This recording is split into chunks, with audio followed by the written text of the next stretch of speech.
У вас не топлива, ничего нет. Будет аукцион, будет продажа. Кто это аукцион будет проводить? Мы купим вам этот газовый баллон. Вот сюда, вот.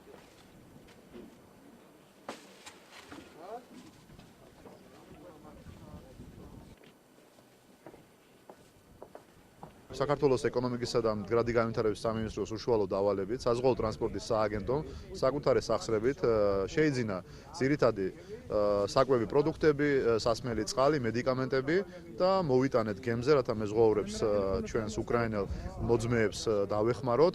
ამჟამად მიმდინარეობს სასამართლო პროცესი და სავარაუდოდ მეზღვაურებს ახლო მომავალში მათი პრობლემები მოგვარდება, ან გემი შეიძლება ზოგადად გაიყიდოს აუქციონზე.